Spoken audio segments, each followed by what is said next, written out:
Aujourd'hui, je repars d'un exemple que m'a montré Martin pour vous expliquer comment créer ce genre de tableau de suivi d'objectifs quand on a la liste de nos factures en face.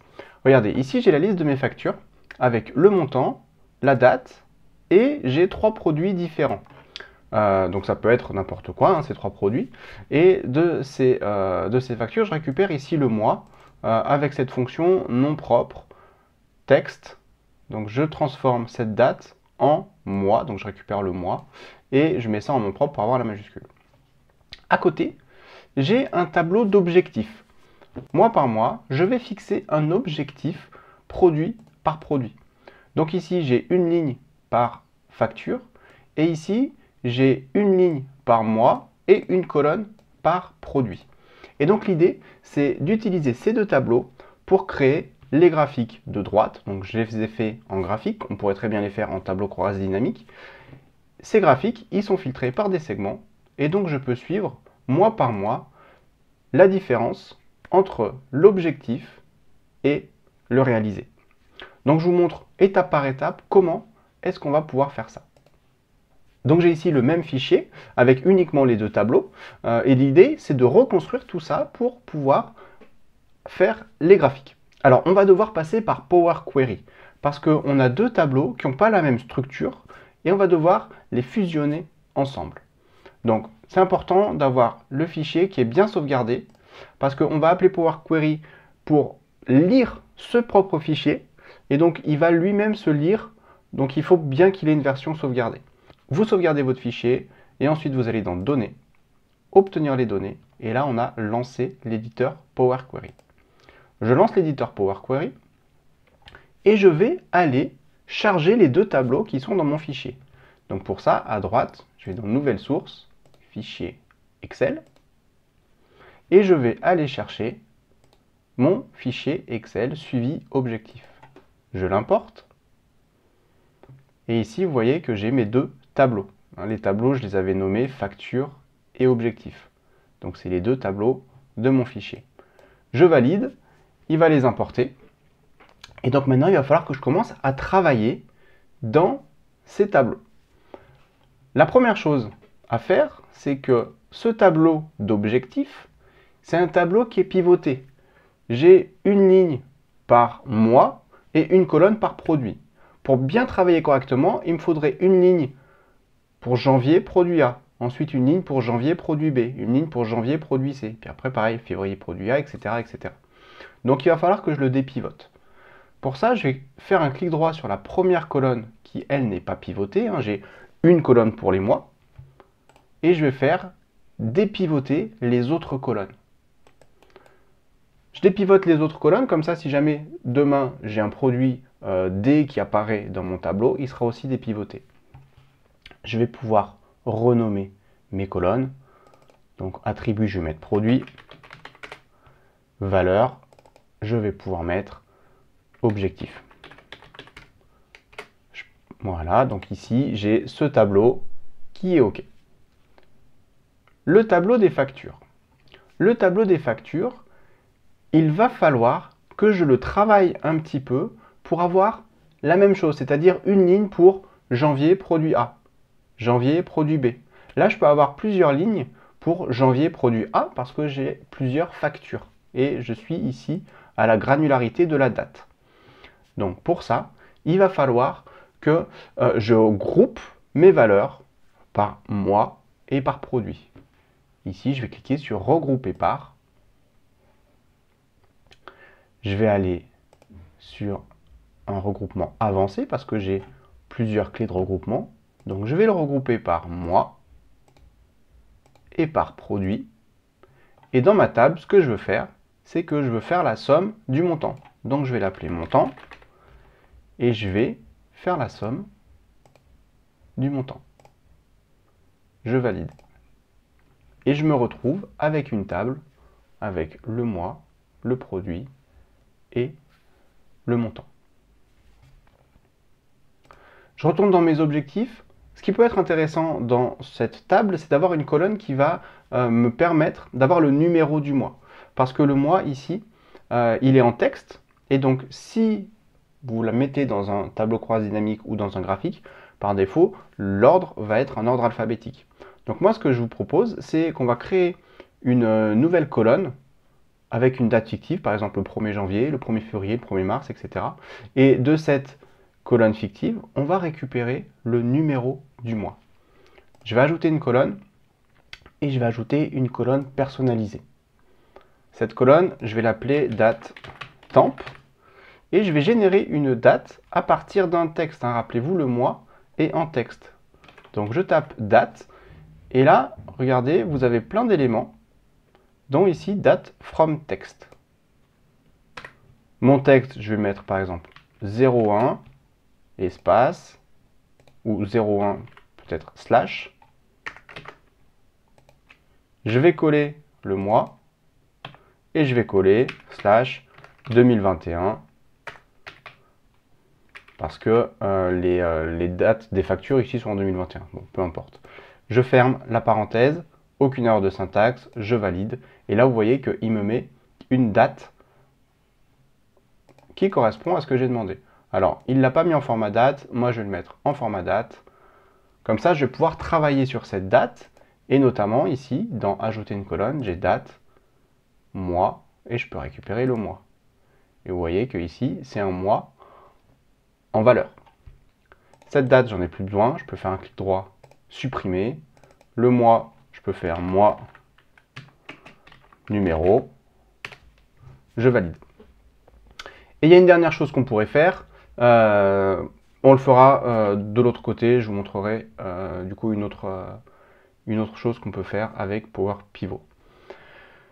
J'ai maintenant mes deux tables qui sont correctes. L'idée, ce serait peut-être d'avoir qu'une seule table, ce sera beaucoup plus facile à gérer, notamment pour faire un TCD. Donc ce que je peux faire, c'est récupérer toutes les lignes de facture et les mettre dans Objectif. Pour ça, dans l'onglet Accueil, j'ai ici fusionner des requêtes. Ça correspond un petit peu à la recherche V dans Excel. Mais pour fusionner les requêtes, il va me falloir une clé unique. Une clé unique entre les deux tables qui va correspondre pour moi au mois et au produit. Donc ça, il va falloir que je la crée dans chacune des deux tables. Et vous allez voir, c'est pas très compliqué. Je vais ajouter une colonne. Je vais faire une colonne personnalisée que je vais appeler clé. Et je vais faire que c'est le produit et je mets un espace et le mois. Je valide. J'ai ma clé ici. Je vais faire pareil dans Objectif, colonne personnalisée, clé, produit, espace et mois. Je valide. Donc là, j'ai ma clé unique qui est la même dans les deux tables. Je vais pouvoir retourner dans mon onglet Accueil, fusionner des requêtes. À la table Objectif, je veux joindre la table Facture. L'identifiant unique qui est en commun, c'est la clé, donc je sélectionne les deux. Et c'est une jointure externe gauche, autrement dit, je veux garder toutes mes lignes d'objectif et récupérer les lignes facture à l'intérieur. Je valide. Ici, il me joint la table. Moi, je veux récupérer le montant des ventes. Je valide. Et là, vous voyez que j'ai ma table avec des nuls quand j'en ai pas, c'est normal, parce que j'ai pas de vente sur ces mois-là. Je vais faire un tout petit peu de tri, c'est-à-dire la clé, j'en ai pas besoin. Clic droit, supprimer. Le numéro du mois, objectif, produit, mois, montant, ça me va. Donc maintenant, je vais rebasculer ça dans Excel. Pour faire ça, je fais fermer et charger. Alors moi, je vais utiliser la petite flèche fermer et charger dans, parce que je vais dire à Excel de ne créer que la connexion. Comme ça, il ne va pas importer les données dans Excel, il va les importer dans le modèle de données. Ici, je sélectionne ajouter ces données au modèle de données et je valide. Il est en train de charger et maintenant mes données vont être importées dans le modèle de données que je vais pouvoir utiliser pour faire un tableau croisé dynamique. Ce modèle de données, vous pouvez le récupérer dans données. Ici, vous avez Power Pivot. J'ouvre Power Pivot, vous voyez que j'ai de nouveau mes deux tables qui apparaissent. Alors je pourrais très bien garder deux tables, faire des jointures entre les tables, etc. Moi, voilà, je vous propose cette méthode-là, je garde qu'une seule table. Je pourrais même rajouter ici une colonne trimestre. Égale, if, alors ça va être les fonctions en anglais, hein, si le mois est inférieur à 4, alors je peux écrire trimestre 1. Sinon, si le mois est inférieur à 7, alors c'est trimestre 2. Sinon, if le mois est inférieur à 10, c'est trimestre 3. Sinon, c'est trimestre 4. Je ferme tous mes if, je valide. J'ai mon trimestre. Je peux renommer ma colonne trimestre. Et la dernière chose à faire, côté Power Pivot, important, c'est le fait d'utiliser ce numéro du mois. Vous vous rappelez, le mois, il est en texte. Si jamais je l'utilise dans un TCD ou un graphique croix dynamique, il va me le mettre par ordre alphabétique. Dans Power Pivot, on a une fonctionnalité qui est ici, trier par colonne. Je peux lui dire que le mois, je veux le trier par une colonne qui va être quoi? Qui va être le numéro du mois. Je vais valider. Et donc maintenant, quand je vais utiliser le mois, je vais l'avoir par ordre chronologique. Ce numéro du mois, j'aurais pu l'ajouter ici dans Power Pivot. Je l'ai fait dans Power Query. Pourquoi? Parce que si je le fais dans Power Pivot, le numéro du mois va dépendre du mois. Et en fait, il va y avoir une référence circulaire comme ça qui va se créer parce que je veux que le numéro du mois dépende du mois et après que le mois soit trié par numéro du mois. Et il va se mordre la queue. Donc, il faut le faire dans Power Query. Une fois que j'ai fait ça, j'ai presque terminé. Tableau croisé dynamique. Moi, je vais directement faire un graphique croisé dynamique ici. Je vais le faire dans une feuille de calcul existante. Par exemple, ici. Je valide. Et donc ici, j'ai facture, objectif. Facture, objectif, ça apparaît deux fois. Pourquoi? Parce que j'ai une fois celle-ci et une fois celles qui sont dans le modèle de données. Moi, je vais prendre ici dans le modèle de données, j'ai le mois que je vais mettre en axe. Je vais avoir le montant que je vais mettre en valeur, l'objectif que je vais mettre en valeur. Après, c'est du formatage du graphique. Moi, je vais modifier le type de graphique. J'ai un modèle que j'avais utilisé dans l'autre fichier. Je vais prendre celui-là, par exemple. Je peux le redimensionner, hein, je fais ce que je veux.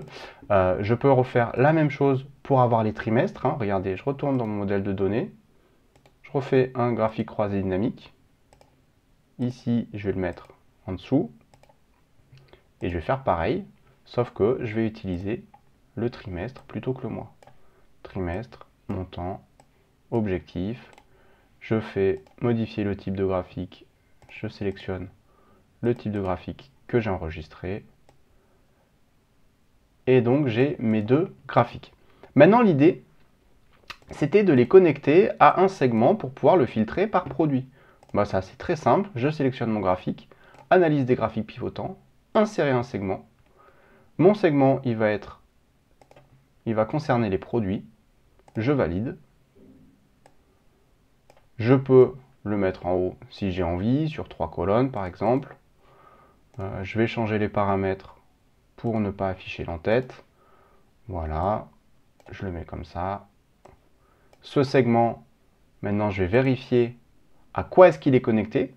Clic droit, connexion de rapport. Il est connecté sur mon premier graphique, je vais aussi le connecter sur mon deuxième graphique. Je valide. Et maintenant, quand je sélectionne produit A, j'ai mes deux graphiques qui sont filtrés sur le produit A. Produit B, mes deux graphiques sont filtrés sur produit B, produit C, etc. Donc là, on a quelque chose qui est opérationnel. Il y a quand même une petite subtilité. Regardez, je suis sur le produit A, mon objectif est de 2000 ici. Je suis sur le produit B, mon objectif est de 5000. Je sauvegarde mon fichier. Imaginez maintenant que mes objectifs y changent. Pour ça, je vais le mettre à 10 000. Je mets mon objectif à 10 000. Le graphique ne s'actualise pas. Hein. Si je mets produit A, produit B, que je reviens, j'ai toujours un produit B en janvier à 5000. Il va falloir mettre à jour les données. Pour ça, je vais dans Données, et ici, j'ai actualisé tout. Mais regardez bien ce qui se passe si j'actualise tout. En fait, il ne se passe rien. Pourquoi? Parce que, comme je vous disais tout à l'heure, j'ai inséré des données grâce à Power Query, des données qui sont dans ce même fichier. Donc, pour actualiser, il va falloir et impérativement que le fichier soit sauvegardé. J'ai mis 10 000, j'ai actualisé sans sauvegarder, ça ne s'est pas actualisé. Maintenant, je sauvegarde. Je reclique ici sur Actualiser tout. Et regardez le graphique. Il se met à jour et mes objectifs sont bien pris en compte. Donc, quand vous utilisez du Power Query pour importer des données qui sont dans le même fichier, il faut bien penser à enregistrer avant d'actualiser. Voilà comment on peut répondre à cette problématique. Maintenant, on a un fichier de suivi d'objectifs et je peux mettre mes factures directement. J'ai mes deux tableaux qui n'ont pas la même structure. L'un est en structure de table, c'est-à-dire une ligne par facture, une ligne par produit, etc. Et l'autre est comme un tableau croisé dynamique, une ligne par mois, mais une colonne par produit. C'est pas grave, avec Power Query, on les a restructurés de la même manière, on les a fusionnés. Dans Power Pivot, j'ai juste fait en sorte que mes mois soient triés par ordre chronologique. J'ai rajouté le trimestre pour m'amuser, mais voilà comment en quelques minutes on peut créer ce genre d'outil. Voilà, j'espère que cette vidéo vous aura été utile. N'hésitez pas à me dire dans les commentaires si vous l'auriez fait autrement, et on se retrouve à très bientôt pour une nouvelle astuce.